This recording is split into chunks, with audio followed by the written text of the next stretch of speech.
Dans cette capsule, je vais vous parler de l'EAS 2. Mon objectif est de vous démontrer 3 points essentiels.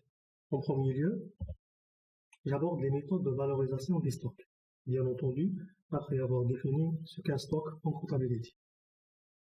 En second lieu, je mettrai l'accent sur les méthodes de comptabilisation des stocks et mon dernier point porte sur la dépréciation des stocks. Alors, qu'est-ce qu'un stock? Selon l'EAS 2, un stock est un actif détenu pour être vendu dans le cours normal de l'activité, en cours de production pour une telle vente, ou sous forme de matières premières ou de fournitures devant être consommées dans le processus de production ou de prestation service. Autrement dit, un stock est un élément d'actif détenu par l'entité et destiné à la vente ou pour transformer un bien destiné à la vente dans le cadre de l'activité principale de l'entreprise. Et il est probable qu'il génère des avantages économiques futurs. Il est annoncé que le SIF a adopté la même définition de l'EAS 2. À chaque fois, quand il y a des éléments précisés par le SIF, je vais essayer de les souligner. Donc, il convient de préciser que le SIF enregistre les stocks dans la classe 3 et il distingue entre 4 catégories de stocks, à savoir les marchandises achetées en vue d'être revendues en état, c'est principalement le compte 30, les approvisionnements et marchandises achetées pour être transformées, qui se traduisent par les comptes 31 matières premières et 32.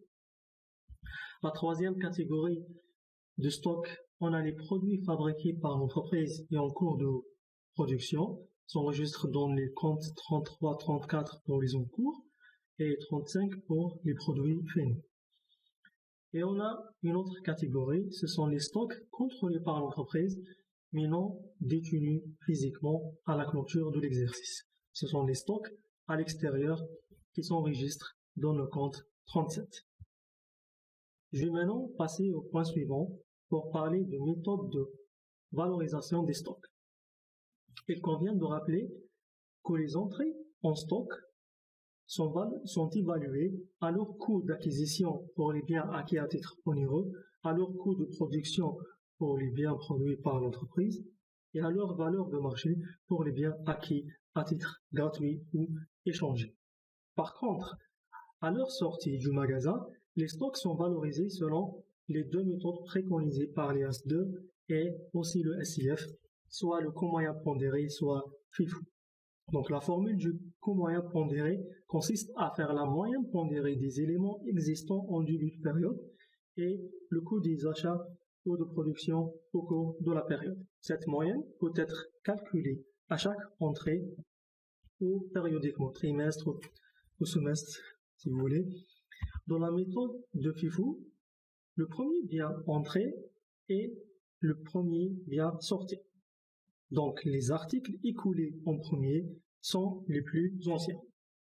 Je tiens à préciser que la méthode adoptée doit s'appliquer à l'ensemble des biens regroupés dans une catégorie de stock. C'est-à-dire, la même méthode doit être utilisée pour les stocks de même nature et de même usage. Je voudrais maintenant continuer avec les méthodes de comptabilisation des stocks. Donc, en matière de comptabilisation des stocks, le choix de la méthode relève d'une décision de gestion. Le SIF prévoit désormais deux méthodes. Il y a la méthode de l'inventaire intermittent et la méthode de l'inventaire permanent. Et il y a quelques différences entre les deux méthodes. À titre illustratif, dans l'inventaire intermittent, au cours de la période, seulement les factures d'achat qui sont constatées. Par contre, dans l'inventaire permanent, on constate les factures d'achat, mais aussi les entrées et les sorties des stocks. En fin de période, la méthode de l'inventaire intermittent consiste à évaluer les stocks initiaux constatés au début de l'exercice, de solder le compte 38 et de constater les stocks finaux, après avoir effectué, bien sûr, si vous voulez, un inventaire physique. Par contre, la méthode de l'inventaire permanent consiste à faire un inventaire physique et d'analyser les écarts en comparant les stocks comptables ou des théoriques avec le stock physique. L'enregistrement comptable selon le SCF fait apparaître deux types de comptes, compte de bilan et compte de résultat. Pour les approvisionnements et marchandises, les comptes de bilan utilisés sont 30, 31, 32, avec les comptes de résultat correspondants 600, 601, 602. Pour la production, les comptes du bilan utilisés sont 33, 34 et 35. En contrepartie, les comptes de résultat 723 et 724. Ces comptes sont utilisés pour chacune des méthodes. Je voudrais maintenant continuer avec la méthode de l'inventaire intermittent pour ensuite passer à l'inventaire permanent. Au cours de la période, les comptes 38 relatifs aux approvisionnements et marchandises consommées sont débités du montant des achats par le crédit d'un compte de fournisseur ou d'un compte de trésorerie. Ça, c'est la constatation de la facture, on va dire. Pour les produits fabriqués en cours de fabrication, aucune écriture spécifique est enregistrée en classe 3 au cours de la période. En principe, ce qui est utilisé dans la production est constaté en charge.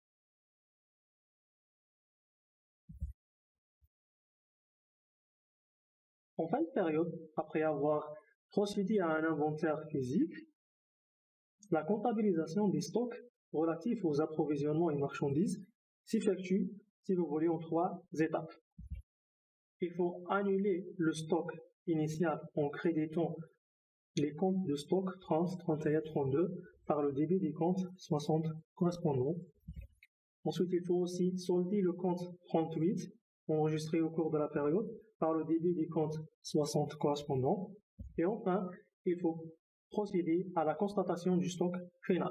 La création du stock final augmente l'actif. Donc la comptabilisation s'effectue en débitant les comptes de stock par le crédit des comptes de charge.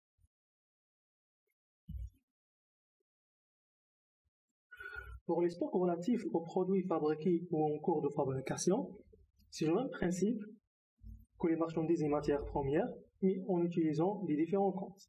Donc, après avoir procédé à un inventaire physique, il faut annuler les stocks initiaux en créditant les comptes de stock de produits par le débit des comptes 72 correspondants. Ensuite, il faut constater les stocks de fin de période par le débit des comptes de stock et le crédit des comptes 72 correspondants. Comme je l'ai déjà mentionné, la deuxième méthode de suivi en comptabilité des stocks est la méthode de l'inventaire permanent. Contrairement à l'inventaire intermittent, l'inventaire permanent favorise l'arrêté rapide des situations comptables périodiques. En effet, il permet de connaître à n'importe quelle date de l'année l'existant en stock, en quantité et en valeur, car chaque entrée et chaque sortie est enregistrée au jour le jour. En matière de comptabilisation des stocks relatifs aux approvisionnements et marchandises, au cours de la période, non seulement les achats qui sont enregistrés, mais aussi les entrées et les sorties. Pour les entrées, ou bien la réception de marchandises, les comptes de stock sont débités par le crédit des comptes 38. Et pour les sorties, pour la consommation, les comptes de stock sont crédités par le débit des comptes 60 correspondants. En fin de période, après avoir procédé à un inventaire physique des stocks, un rapprochement doit être effectué entre le stock physique et le stock comptable enregistré en comptabilité. Je rappelle qu'un inventaire physique sert à valoriser les quantités réelles dont l'entreprise est propriétaire à la fin de l'exercice. Donc la valeur de stock final égale aux quantités recensées fois le coût unitaire. Ensuite, il faut analyser les écarts éventuels. Il peut y avoir deux types d'écarts si vous voulez, écart dits justifiés ou non significatifs et écart dits non justifiés ou significatifs. Si l'écart justifié est positif, c'est-à-dire stock physique supérieur au stock comptable, la comptabilisation s'effectue de la manière suivante, à débiter les comptes de stock en contrepartie des comptes 60. Si l'écart justifié est négatif, c'est-à-dire stock physique inférieur au stock comptable, c'est l'inverse, les comptes de stock sont crédités par le débit des comptes de charge. Par contre, si l'écart est significatif ou non justifié, est positif, la comptabilisation s'effectue de la manière suivante. À débiter les comptes de stock, en contrepartie, le compte 757 produits exceptionnels sur opération de gestion. Si l'écart non justifié est négatif, c'est-à-dire stock physique inférieur au stock comptable, cette fois-ci les comptes de stock sont crédités par le débit du compte 657 charges exceptionnelles de gestion courante. Voilà ce qui est de l'inventaire permanent des stocks relatifs aux approvisionnements et marchandises. L'inventaire permanent des stocks relatifs aux produits fabriqués ou en cours, c'est pratiquement le même principe, mais en utilisant des comptes de production. Donc, au cours de la période, les entrées et les sorties de produits sont constatées. Pour les entrées, les comptes de stock sont débités par le crédit des comptes 72 correspondants, et pour les sorties, c'est l'inverse, ils sont crédités par le débit des comptes de produits. Et en fin de période, la comptabilisation des écarts éventuels entre le stock physique et le stock comptable s'effectue de la manière suivante. Si l'écart justifié est positif, c'est-à-dire stock physique supérieur au stock comptable, la comptabilisation s'effectue de la manière suivante. À débiter les comptes de stock de produits par le crédit du compte 72. Si l'écart justifié est négatif, c'est-à-dire stock physique inférieur au stock comptable, les comptes de stock de produits sont crédités par le débit des comptes de produits 72. Par contre, si l'écart est significatif ou non justifié et positif, la comptabilisation s'effectue de la manière suivante. À débiter les comptes de stock de produits, en contrepartie le compte 757 produits exceptionnels sur opération de gestion. Et si l'écart non justifié est négatif, c'est-à-dire stock physique inférieur au stock comptable, cette fois-ci les comptes de stock de produits sont crédités par le débit du compte 657 charges exceptionnelles de gestion courante.